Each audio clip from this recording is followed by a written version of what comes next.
अस्सलाम वालेकुम and welcome back to my YouTube channel. तो स्टूडेंट, हम टॉपिक डिस्कस कर रहे थे manually operated load lifting equipment. तो आज हम इसमें डिस्कस करेंगे lift and hoist. Lift and hoist की अगर बात करें तो हमारे पास मल्टीपल टाइप ऑफ एक्टिविटीज़ या मल्टीपल टाइप ऑफ इक्विपमेंट्स इसमें आ जाते हैं, मल्टीपल वैरायटी आ जाती है। तो करना क्या है, इसके अंदर पैसेंजर लिफ्ट भी हो सकती हैं, इसके अंदर मटीरियल शिफ्टिंग लिफ्ट भी हो सकती हैं, होइस्ट भी हो सकती हैं। हम डिस्कस करेंगे people hoist and handling aids. सबसे पहले इसमें क्या आती है, पेशेंट होइस्ट। हॉस्पिटल के अंदर भी हो सकती हैं, घरों में भी हो सकती हैं।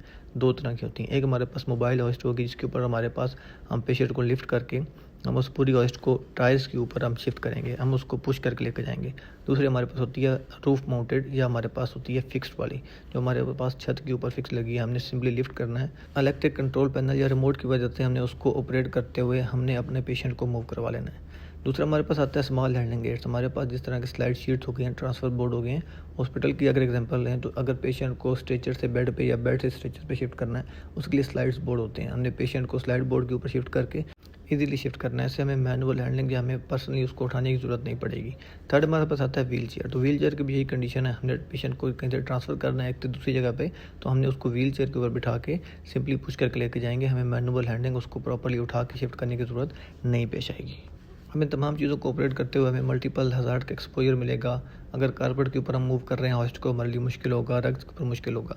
तो क्या करना चाहिए, प्रिकॉशंस मेजर यूज़ करना चाहिए, कंट्रोल मेजर यूज़ करना चाहिए, ताकि ये जो एडिशनल डिवाइसेस यूज़ कर रहे हैं, इक्विपमेंट यूज़ कर रहे हैं, इससे हमें प्रॉब्लम नहीं होना चाहिए। तो क्या करना चाहिए, different type of equipment available होना चाहिए, एज़ पर रिक्वायरमेंट हम उसको यूज़ कर सकें।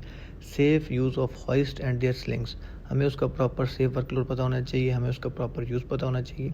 अगर हम कोई इलेक्ट्रिक डिवाइसेस यूज़ कर रहे हैं, उसका रिचार्जिंग, उसकी चार्जिंग, उसके कंट्रोल में सबके बारे में इंफॉर्मेशन होनी चाहिए। Safe use of smaller aids such as handling belt and transfer board, जो भी आपके सपोर्टिंग इक्विपमेंट हैं उनको भी आपने प्रॉपरली इंस्पेक्ट करना है। और मोस्ट इंपॉर्टेंट, अगर उसमें कोई भी फॉल्ट है उसको आइडेंटिफाई करना, रिपोर्ट करना, वो तमाम हमारे कंपिटेंट स्टाफ को पता होना चाहिए। Procedure to follow one equipment is damage, अगर इक्विपमेंट डैमेज हो गया है तो हमने उसको कैसे रिपोर्ट करना है, कैसे रिप्लेस करना है। और मोस्ट इंपॉर्टेंट, अगर ड्यूरिंग हमारे लिफ्टिंग ऑपरेशन, ड्यूरिंग एक्टिविटी अगर कुछ चीज़ डैमेज होती है, कुछ फॉल्ट आता है, तो हमने उस कंडीशन को कैसे टैकल करना है। तमाम चीज़ की इन्फॉर्मेशन, इंस्ट्रक्शन एंड ट्रेनिंग हमारे वर्कर, हमारे स्टाफ की होनी चाहिए। कंपिटेंट पर्सन को ये तमाम एक्टिविटी परफॉर्म करनी चाहिए। तो उम्मीद करता हूँ आपको ये टॉपिक क्लियर हो चुका होगा।